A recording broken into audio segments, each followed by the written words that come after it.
We continue now at the top of Daf Yomi Gemara, Meseches Shevuos. This is Shevuos Daf 17b. On the previous Amud, the Gemara was discussing a case where a person becomes tamei in the Azara, and the halach is that the person has to leave the shortest route. He has to exit the Azara using the shortest route. And so the Gemara asked on the previous Amud, what about if a person would go the longer route, but he would go very quickly, he would run, and so it would essentially take the same amount of time as if he left by the shorter route. And Rabbah says that that would not be good. The halach is you have to leave by the shortest route. And it's not an issue of time at all. It's just an issue of the fact that you have to go that way, the quickest way out of the Azara. And let's say a person would take the longer route, but he would run, so it would be the same amount of time. Still, the person would be liable to bring the carbon in that case. That's what Rabbah said. And Rabbi Zera asked on that we know the halacha is that when you have a Kohen who's tamei, who serves in the Beis HaMikdash, so the halacha is that the Chiyuv is misa bidei shamayim. And the problem is that a Kohen who delays, again, let's say a person becomes tamei in the Azara and delays and doesn't leave right away, so the halacha is that in such a situation, the halacha is that it's kares. Kares is more severe than misa bidei shamayim.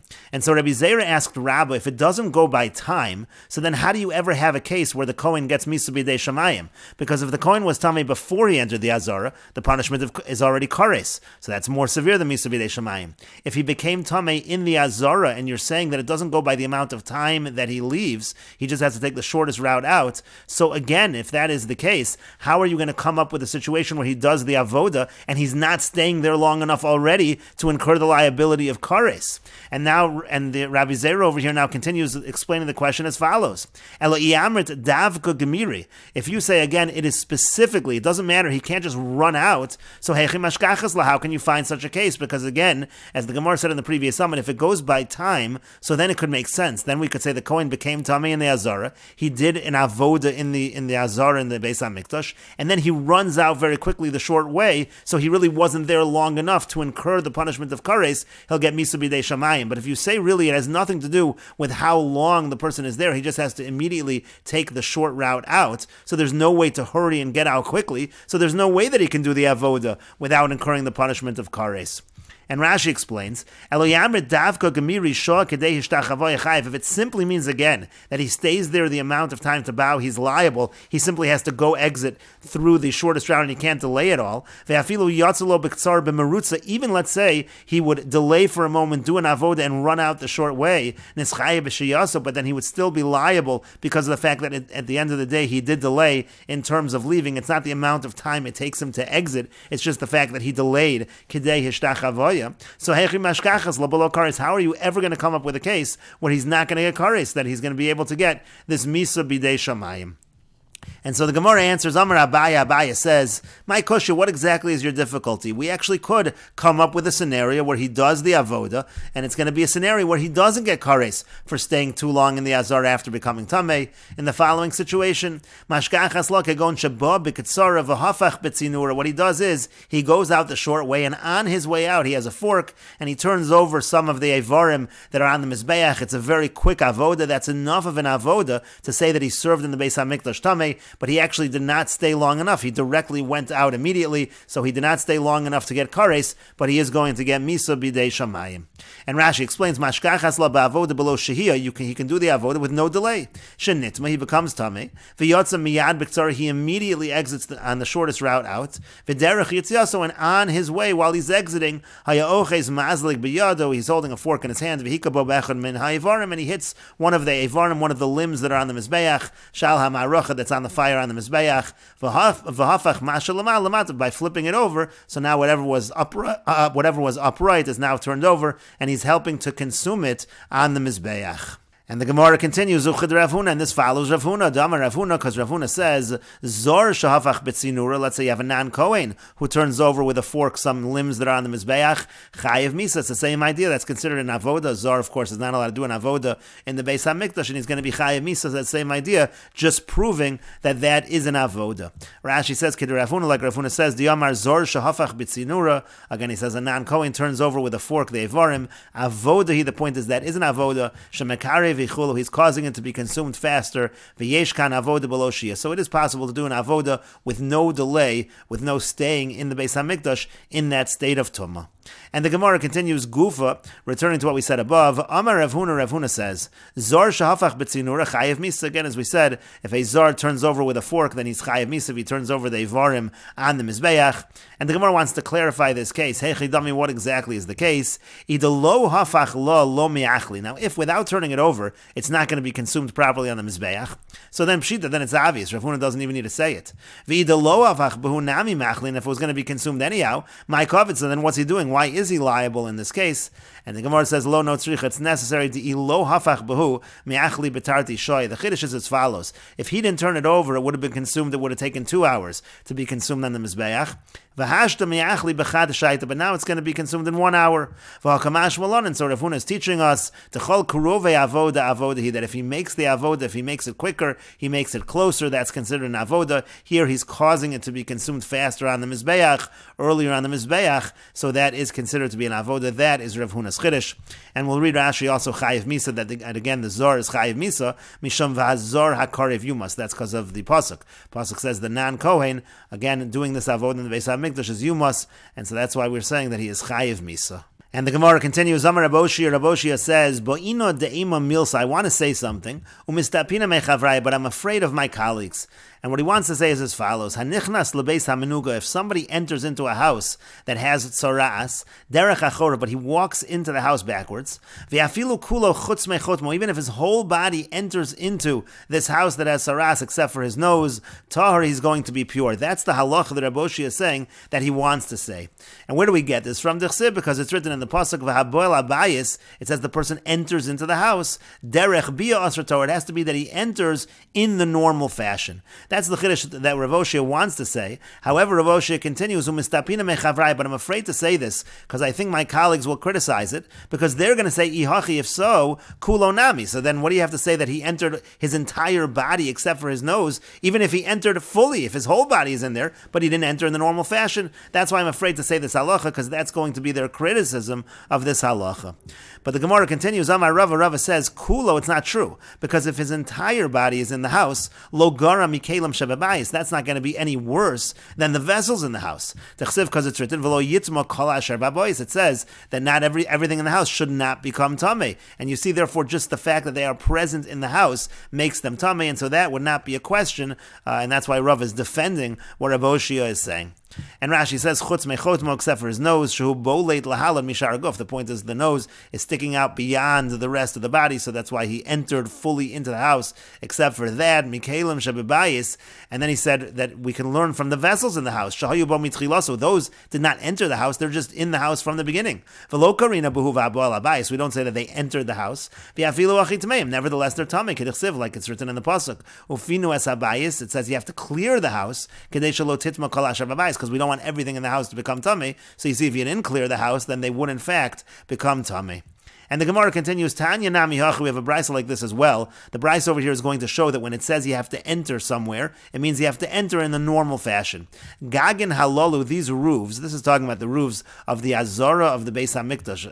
It says that the Gagin, when it comes to these roofs, ein ochlin sham kachei kachim, you can't eat their kachei kachim. The point over here is that the kachei kachim, even though they're supposed to be eaten in this area, but the roof of that area is not considered, doesn't have that holiness, so you can't eat on the roof the kachei kachim. And similarly, vein shochten sham kachim kalim, you can't slaughter over there kachim kalim. Again, even though under the roof in that area you would shecht kachim kalim, but the roof itself doesn't have that holiness.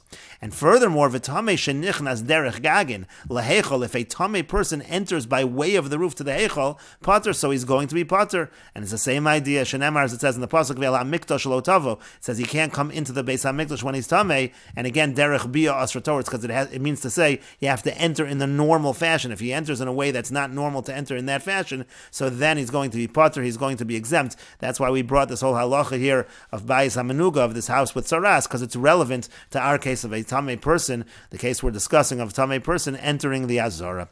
Rashi explains, Gagan halal shebazar, again, these roofs in the Azara, ein ochlin sham kachei kachim, you can't eat their kachei kachim, hanecholim lifnim min hakloim. The halach is that kachei kachim, they need to be eaten, those kind of karbonos, the holier kind of karbonos, they need to be eaten within the curtains. To kasavar Gagan v'aliyos lo niskachu, because he holds that the roofs and the upper areas don't have that kedusha, el haritzba ve'aver atagag, only the floor and the airspace until the roof. V'tamei shenichnas, and also if a tamei person enters by way of the roof, alman, so the point here we see, kol heicha dechasav bia, anytime it says to enter, derech bia bia, and the person has to enter in the normal fashion. And the Gemara continues at the two dots. The Mishnah said, is zuhi mitzvahs asesha b'mikdash she'ein chayav oleh. When it comes to the positive commandment that a person has to leave the Beis HaMikdash immediately when he becomes tamei, so the Mishnah said this is an example of a mitzvahs aseh, a positive commandment relevant to tumah in the Beis HaMikdash, where if the Bezdin would issue an erroneous ruling, the carbon that's normally brought for that would not be brought in this situation. And the Gemara says, Heicha koi dekamar zuhi. So where are we picking up from? It sounds like this is some halacha said somewhere else, and now we're saying, oh, this is an example of something that we said somewhere else. So what are we going on that we are not, that the Mishnah is now saying this? Rashi explains, Heicha koi dekamar zuhi, Heicha shana, where did we ever learn ein chayav al aseh shebemikdash? Where do we learn this halacha that we're not liable to bring this kind of carbon? Again, the Gemara will explain that you're not liable to bring this on an aseh shebemikdash. Dekamar hacha zuhi mitzvahs aseh shebemikdash, as if we're saying this is an example of something we said in another context. And the Gemara continues and answers, Hasam Kai, we're going over there.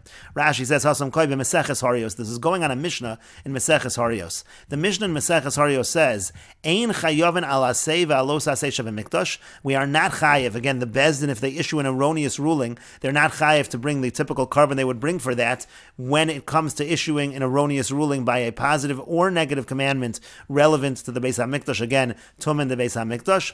And also, similarly, ve'ein mevi'in asham taloi al aseh ve'alos aseh shebemikdash. Also, an asham taloi is not brought by an aseh and a los aseh that are relevant to the Beis HaMikdash. We'll see Rashi in a moment, but the basic idea over here is that both the carbon that's brought by when the Bezdin issues this erroneous ruling and also the asham taloi, they're only brought in situations where, in a case of a typical violation, you would bring a regular carbon chatos. But as we have said, in this kind of case, when you have tumas mikdash v'kadashav, the carbon chatos is not, the typical carbon chatos is not brought. What's brought is the carbon chatos, which is called the ola v'yored, which is the sliding scale chatos that changes depending on how wealthy the person is. Wealthy person brings an animal. If he doesn't have as much money, then it will be a bird offering or a carbon mincha. And so therefore, the idea is, again, you don't have this carbon of the bezin by the erroneous ruling, and also the asham taloi. And asham taloi is brought, let's say a person isn't sure if he violated something and has to bring a chatos, but you don't bring that when we're talking about the carbon ola v'yored. That's what the Mishnah in Harios is saying. And so the Mishnah over here is simply referencing that halacha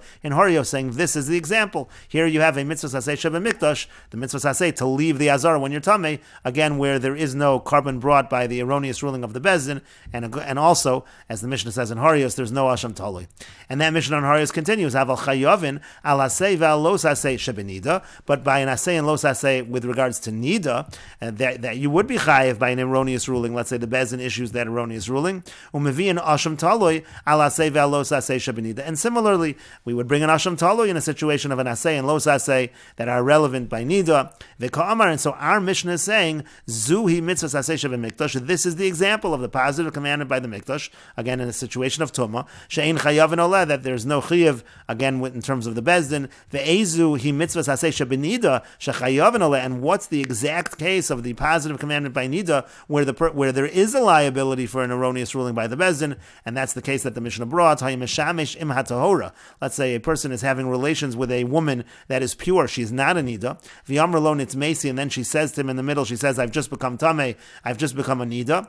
Upeirish miyad, and if he leaves immediately from her, so that's actually problematic. He actually has to wait until the aver becomes soft. So in that case, chayiv, he is chayiv mimnei sheyitziyaso hanalo kibiyaso, because if he leaves in that fashion, the leaving is as pleasurable as the entering, and so therefore that is a violation. If there's an erroneous ruling issued by the bezin in regards to that halacha, they don't paskin properly. They don't say that he can't leave immediately. They issue an erroneous ruling, so then a carbon would be brought in that situation. And Rashi explains, Ein chayavin bezdin bahora asam. If bezdin issues a erroneous ruling, a mistaken ruling, ala seva los asesha b'mikdash, on a positive or negative commandment relevant to the Beis HaMikdash, kilomar, meaning al horas tumas mikdash v'kadashav, meaning some kind of ruling with regards to tumas mikdash v'kadashav, they issue a mistaken ruling.